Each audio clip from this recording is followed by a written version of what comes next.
Researchers have been studying the factors that influence us to say yes to the requests of others for over 60 years, and there can be no doubt that there's a science to how we are persuaded, and a lot of this science is surprising. When making a decision, it would be nice to think that people consider all the available information in order to guide their thinking, but the reality is very often different. In the increasingly overloaded lives we lead, more than ever, we need shortcuts or rules of thumb to guide our decision-making. My own research has identified just 6 of these shortcuts as universals that guide human behavior. They are reciprocity, scarcity, authority, consistency, liking, and consensus. Understanding these shortcuts and employing them in an ethical manner can significantly increase the chances that someone will be persuaded by your request. Let's take a closer look at each in turn. So, the first universal principle of influence is reciprocity.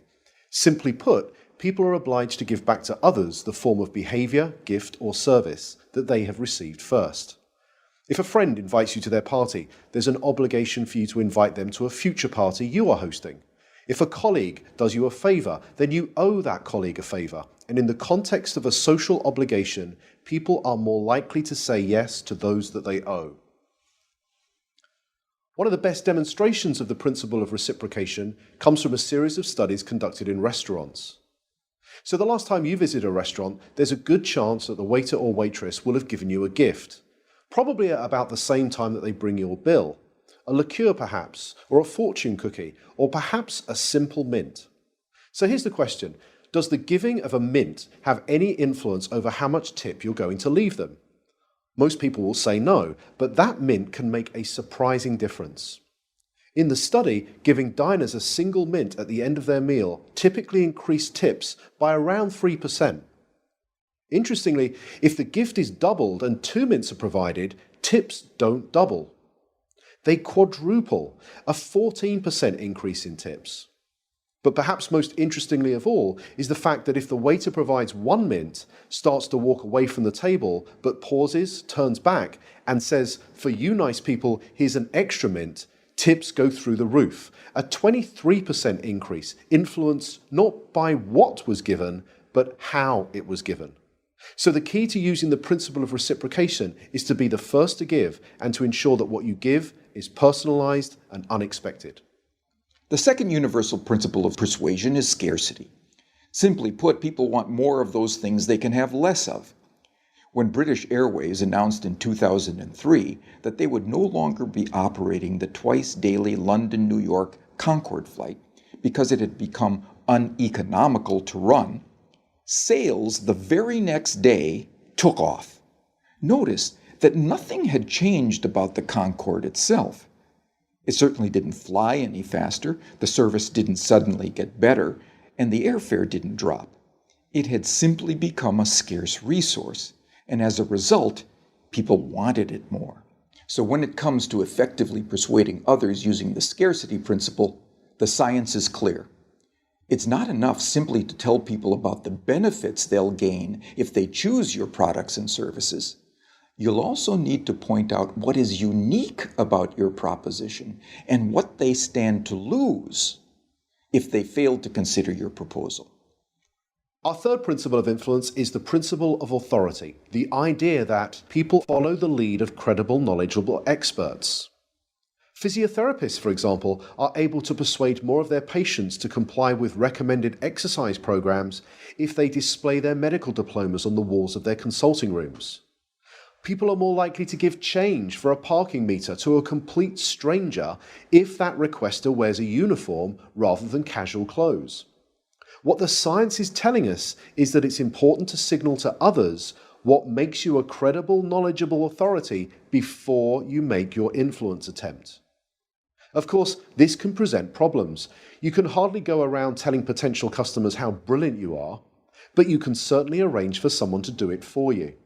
And surprisingly, the science tells us that it doesn't seem to matter if the person who introduces you is not only connected to you, but also likely to prosper from the introduction themselves. One group of real estate agents were able to increase both the number of property appraisals and the number of subsequent contracts that they wrote by arranging for reception staff who answered customer inquiries to first mention their colleagues' credentials and expertise.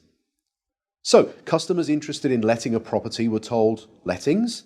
Let me connect you with Sandra, who has over 15 years' experience letting properties in this area."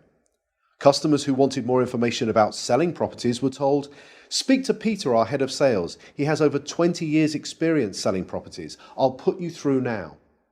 The impact of this expert introduction led to a 20% rise in the number of appointments and a 15% increase in the number of signed contracts. Not bad for a small change informed from persuasion science that was both ethical and costless to implement. The next principle is consistency. People like to be consistent with the things they have previously said or done.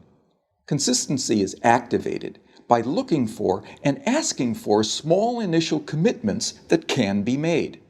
In one famous set of studies, researchers found, rather unsurprisingly, that very few people would be willing to erect an unsightly wooden board on their front lawn to support a Drive Safely campaign in their neighborhood.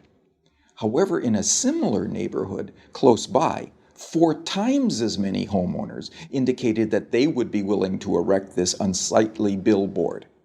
Why? Because 10 days previously, they had agreed to place a small postcard in the front window of their home that signaled their support for a Drive Safely campaign. That small card was the initial commitment that led to a 400% increase in a much bigger but still consistent change. So, when seeking to influence using the consistency principle, the detective of influence looks for voluntary, active, and public commitments and ideally gets those commitments in writing. For example, one recent study reduced missed appointments at health centers by 18%, simply by asking the patients rather than the staff to write down appointment details on the future appointment card. The fifth principle is the principle of liking.